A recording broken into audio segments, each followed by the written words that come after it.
Allah Bapa kami dalam sorga, Allah yang kami kenal dan kami sapa dalam Putramu Yesus Kristus. Kami datang ke hadirat-Mu ya Bapa, seraya mengucap syukur dan banyak terima kasih.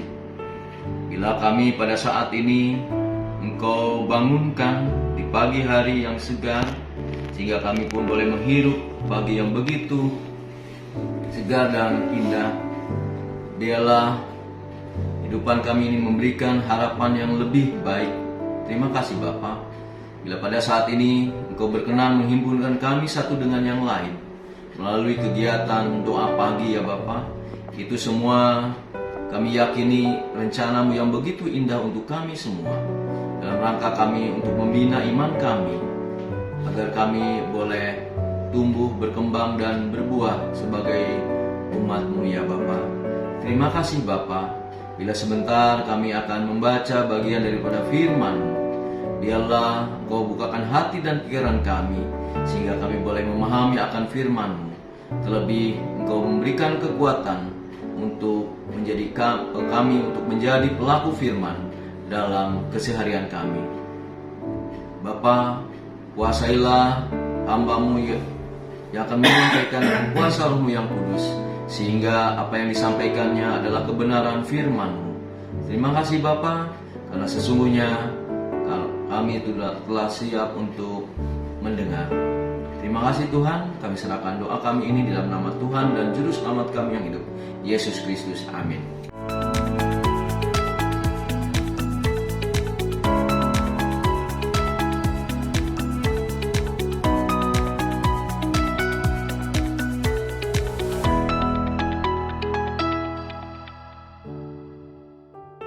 Saya akan membacakan untuk kita semua. Karena itu, perhatikanlah dengan seksama bagaimana kamu hidup. Janganlah seperti orang bebal, tetapi seperti orang bijak. Dan pergunakanlah waktu yang ada, karena hari-hari ini adalah jahat. Sebab itu janganlah bodoh, tetapi usahakanlah supaya kamu mengerti kehendak Tuhan. Sedemikian jauh firman Tuhan yang kita baca. Berbahagialah kita semua yang mendengarkan firman Tuhan dan melakukannya dalam hidup kita sehari-hari. Haleluya. Ibu Bapak, saudara-saudara yang dikasih Tuhan, tema kita pada saat ini berdoa yang efektif.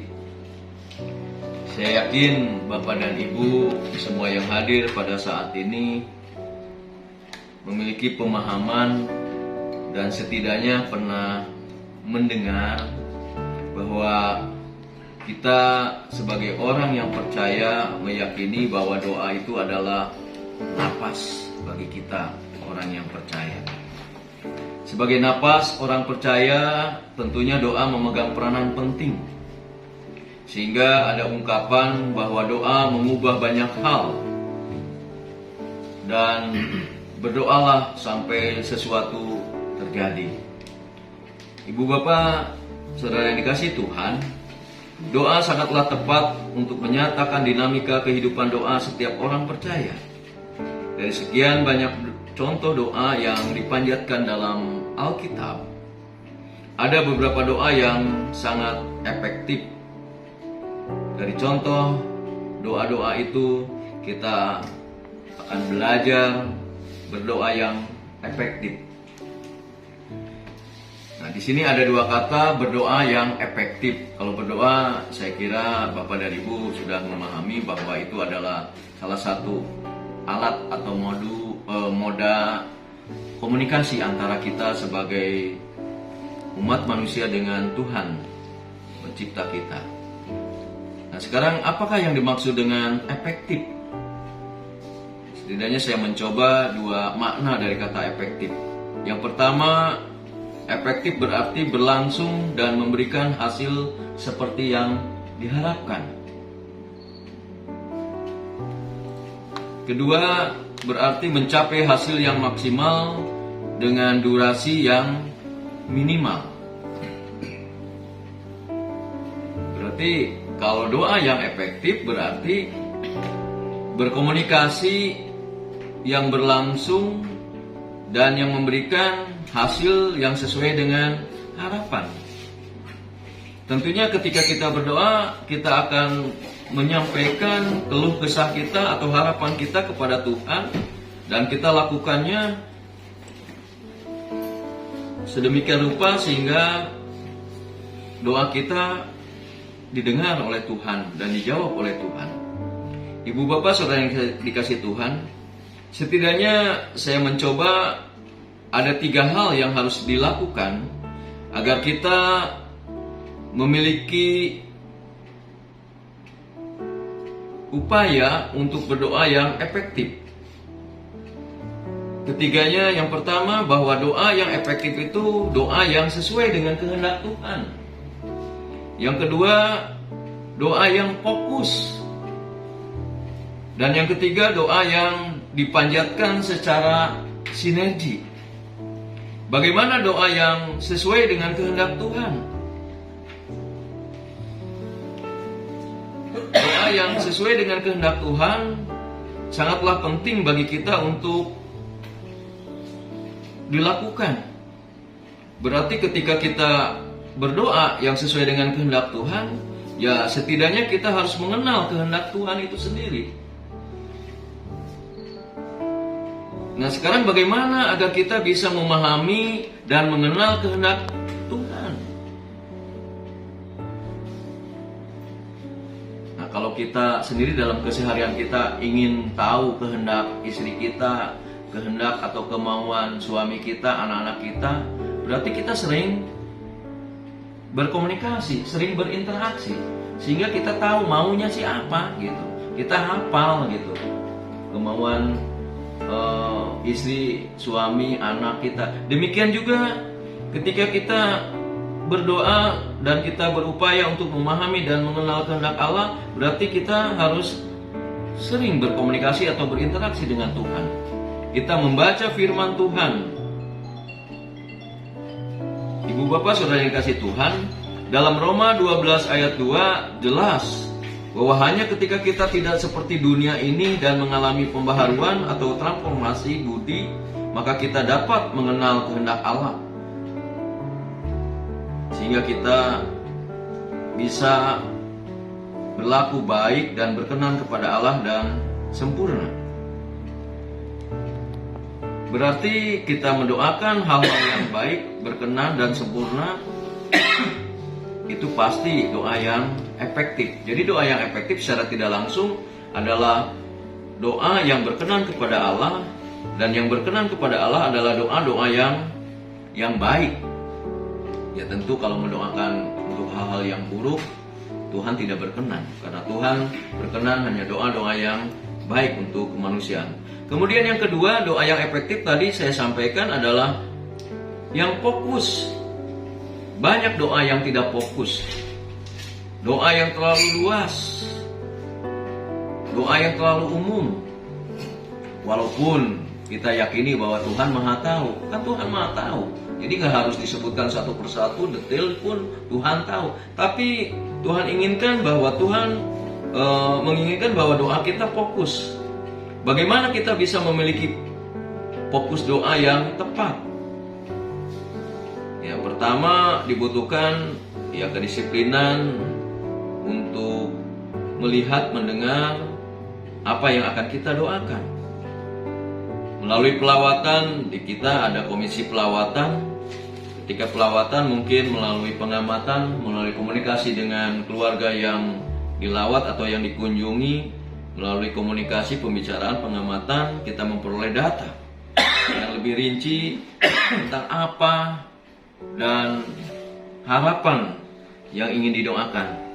Ya, kalau tadi pagi kita pun menginventarisir, ya kan, menginventarisir masing-masing dari keluarga A, B, C, keluarga masing-masing, apa yang ingin didoakan. Itu pun salah satu upaya agar doa kita fokus, agar doa kita efektif. Seperti halnya Rasul Paulus, juga ketika dia mendoakan jemaat-jemaat yang didirikannya, dia berupaya untuk fokus terhadap informasi yang diberikan oleh jemaat-jemaat yang didirikannya, sehingga apa yang nanti didoakannya itu sesuai dengan harapan atau situasi kondisi jemaat yang didirikannya. Kemudian yang ketiga, bahwa doa yang efektif adalah adanya doa yang bersinergi. Doa yang bersinergi, ya tadi saya lihat diantaranya juga di doa pagi ini ada doa berantai.